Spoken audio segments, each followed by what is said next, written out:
My name is Holden Caulfield, and I have just been expelled from Fancy Prep. Can you believe that? I'm only flunking like 4 subjects, and I did very well in English. I like English, and I'm good with compositions, but I guess it wasn't enough.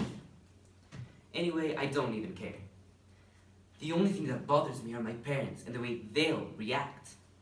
My mom is pretty intense, but she'll calm down eventually. They're waiting for me back in New York. So, I'll just hang out at Pencil till Wednesday. Or, at least I think I will. Anyway, that's not what this story's about. Right now, I'll tell you about my meeting with Old Spencer, my history teacher. I like Old Spencer, even after he flunked me. I don't blame him. I hate history, and I don't even care. Well, it all started when I was way up in Thompson Hill, and not down at the game. That night, Old Pensy was playing against Saxon Hall. It was a very big deal, and you were supposed to commit suicide or something if Pensy didn't win. It was really stupid.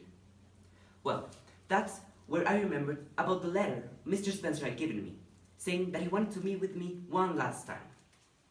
So, I ran down Thompson Hill, and I was already out of breath, since I have no wind. I smoke a lot, so I have very bad lungs.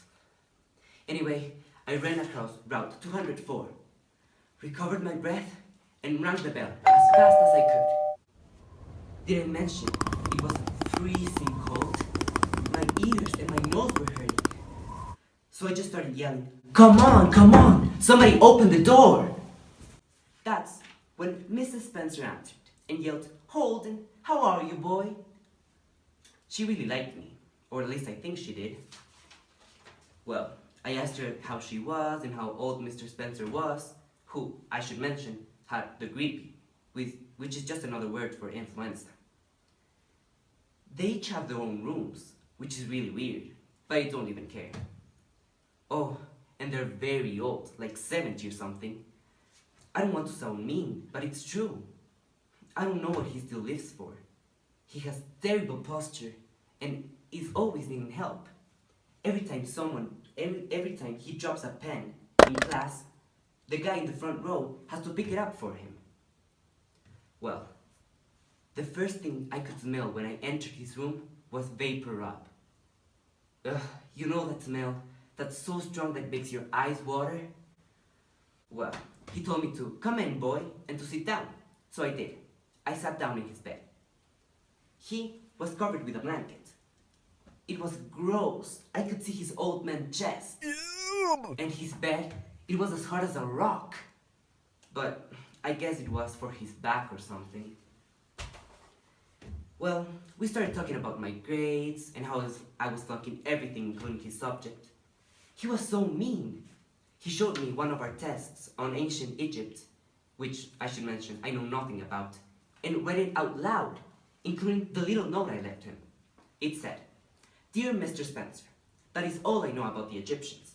I can seem to get very interested in them, although your lectures are very interesting. It is alright with me if you flunk me, though, as I'm flunking everything else, except English anyway. Respectfully yours, Holden Caulfield."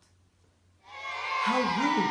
I mean, what type of person would read something like that out loud? And that wasn't the worst part. The worst part was when I was leaving. He yelled at the top of his lungs the one thing nobody wants to hear, especially when you were just kicked out of school. He yelled, "Good luck!" Okay, I may be exaggerating, but he did say that. And I was just happy I was leaving. I made up an excuse about having to pick up my equipment at the gym, but I never leave my equipment at the gym. I could tell you more about my meeting with Spencer, but it would just bore both you and me. So, as far as you're concerned, that was my meeting with Old Spencer.